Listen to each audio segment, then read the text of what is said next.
Sagutan natin tong problems. Add the following integers. So let's start with 1, 5 plus 2. So paano ba mag-add ng integers or signed numbers? So for number 1, we have 5 plus 2. So kapag meron tayong same sign, parehong positive or parehong negative, i-add lang natin yung absolute value ng dalawang numbers and then sa final answer, copy the same sign. So dito, meron tayong parehong positive na 5 at 2. Okay? So yung absolute value nila, so pag sinabing absolute value, disregard nyo lang yung sign, consider nyo lang yung pinaka-number. So add lang natin yung 5 tsaka 2, that's 7.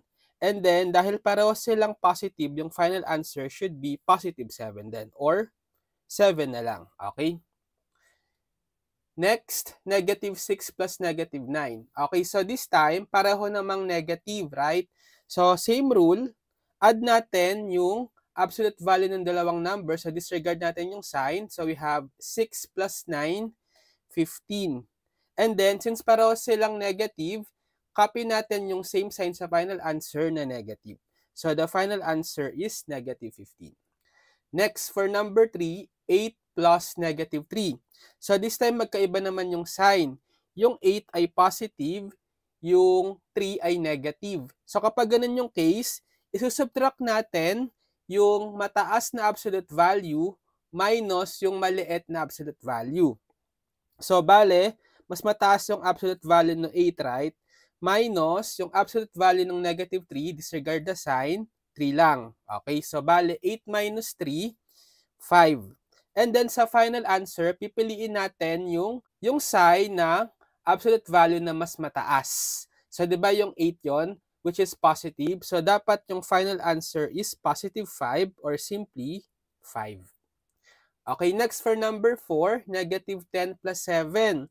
So, unlike sign uli, isang negative tas isang positive.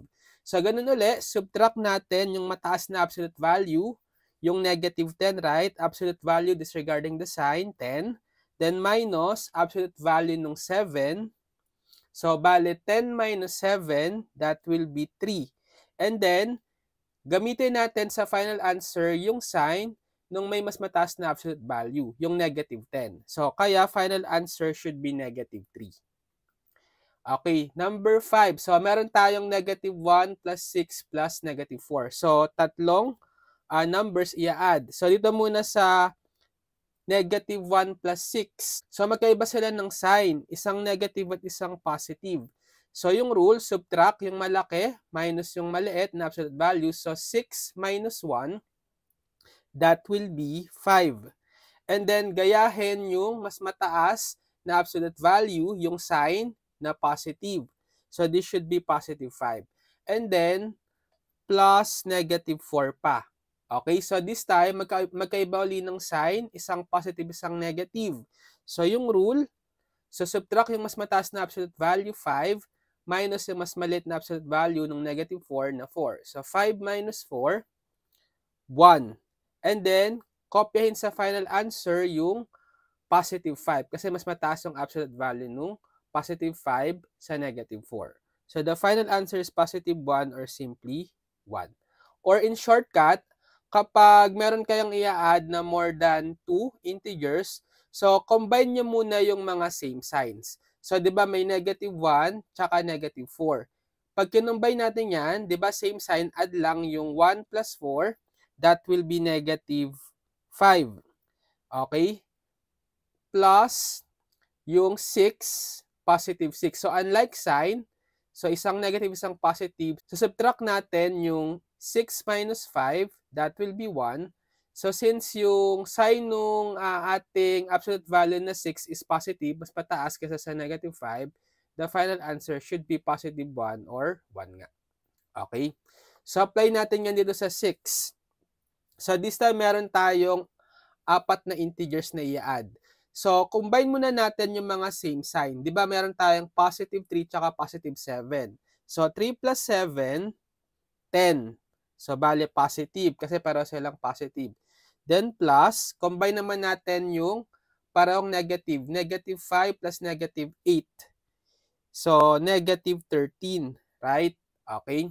Tapos, saka natin i-apply yung rule, positive 10 plus negative 13, na isusubtract sila, right? Kasi unlike sign. So, yung mas mataas na absolute value, 13, minus dun sa mas maliit, positive 10. So, 13 minus 10, 3. And then, follow dun sa final answer yung sign nung negative 13 na negative kasi mas mataas yung absolute value niya sa 10. So, the final answer should be negative 3. Okay, ganun din sa 7. Try nating apply yung ginawa natin. So, add muna natin yung mga same signs sa mga negative muna.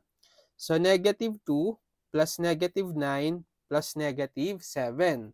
So, bali, negative 11, negative 18. Okay, so negative 18, then plus, add din natin yung same sign na positive. So, 10 plus 11, 21. Okay? And then apply natin yung rules. So, meron tayong positive tsaka negative, unlike signs. Subtract yung absolute value ng mas malaki, so 21, minus absolute value ng mas maliit, 18. So, 21 minus 18, that will be 3.